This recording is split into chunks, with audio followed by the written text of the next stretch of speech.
उन्हें माफ़ी कब तक, जो नफरत करते हैं इस देश के लोगों से, इस देश से और इस देश के संविधान से। साथियों नमस्कार, मैं रतनपाल भारती और आप देख रहे हैं सलाम अम्बेडकर। साथियों, यदि आपने इस चैनल को अभी सब्सक्राइब नहीं किया है तो आपसे गुजारिश है कि इसे सब्सक्राइब करें, बेल आइकॉन जरूर दबाएं ताकि हर नोटिफिकेशन आप तक सबसे पहले पहुंचे। वीडियो को लाइक करते हुए शेयर जरूर करें ताकि हर भारतीय तक ये वीडियो पहुंच सके।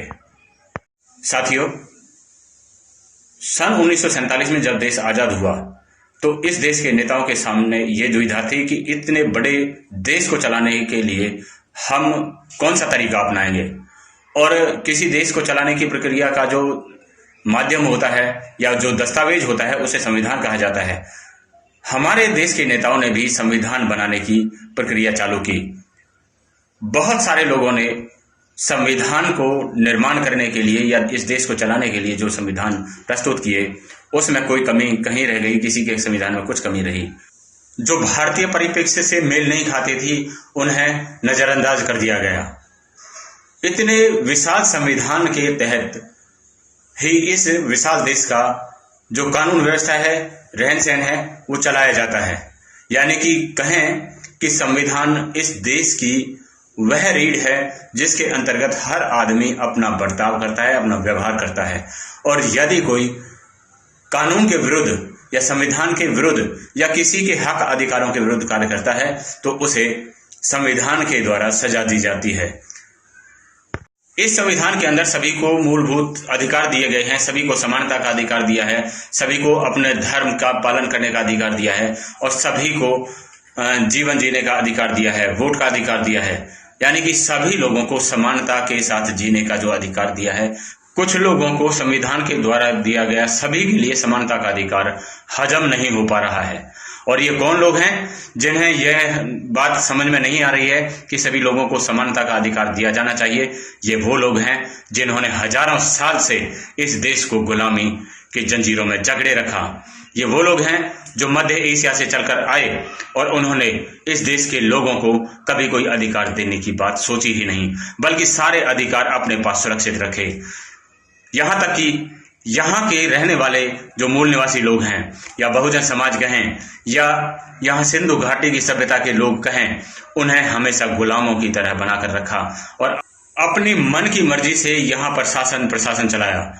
यहाँ तक कि मनुवादी व्यवस्था जिसके तहत यहाँ के मूल निवासी लोगों के ऊपर इतने अत्याचार ढाए गए कि उन्हें शिक्षा से वंचित किया गया, उन्हें रोजगार से वंचित किया गया, उन्हें खाने पीने की चीजों से वंचित किया गया, यहाँ तक कि पानी पीने तक का अधिकार इन विदेशी आर्यों के द्वारा उन लोगों को नहीं दिया गया। यही लोग हैं जो इस देश के संविधान को ताड़ ताड़ करने पर तुले हुए हैं।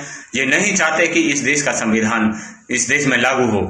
ये वही चाहते हैं कि पुरानी व्यवस्था जैसा कि मनुवादी व्यवस्था में था उन्हें सारे अधिकार दिए जाते थे, लेकिन उनके खिलाफ बात करने वाला कोई नहीं था। इसी तरह की व्यवस्था इस देश के अंदर फिर से लागू हो। पिछले कुछ दिनों एक महंत ने मीडिया के सामने कहा था कि नया संसद अगर बन रहा है तो उसमें प्रवेश करने से पहले इस देश की सरकार को नए संविधान का निर्माण कर लेना चाहिए। वहीं एक और चिलगोजा आ गया है जिसे ना इतिहास का ज्ञान है, ना ही उसे देश का भूगोल पता है और ना ही किसी तरह का उसे सामाजिक व्यवस्था के बारे में पता है। वह अपनी जहरीली वाणी से इस देश के लोगों को गुमराह कर रहा है। मीडिया के सामने इस तरह के सपोले हमेशा आते रहते हैं। आए दिन आने वाले इन लोगों के बयान इस देश की जनता के साथ साथ इस देश की शासन और प्रशासन व्यवस्था में बैठे हुए लोगों को भी धिक्कारने का काम करते हैं। कारण क्या है? क्योंकि इन लोगों ने संविधान की शपथ ली है इस देश को सुचारू रूप से चलाने के लिए, संविधान की रक्षा के लिए। लेकिन ये लोग इनकी बातों को नजरअंदाज करते रहते हैं। इसका कारण सिर्फ और सिर्फ इतना है कि जातिवादी मानसिकता इन लोगों के अंदर भी कूट कूट कर भरी हुई है। जिस दिन इस देश का संविधान पसंद लोग जाग उठेगा या संविधान को मानने वाले लोग जाग उठेंगे, उस दिन इन लोगों को मुंह छिपाने के लिए जगह नहीं मिलेगी। सवाल है इस देश की जनता से कि कब तक इस तरीके से चुप बैठे रहोगे।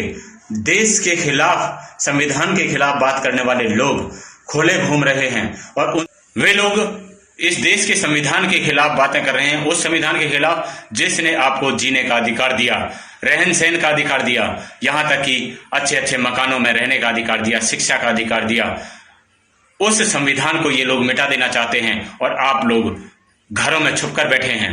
धिक्कार है आपके ऊपर। आपने महंत यतीन्द्रनाथ गिरी को सलाखों के पीछे भिजवा दिया होता तो ये आदर्श थे।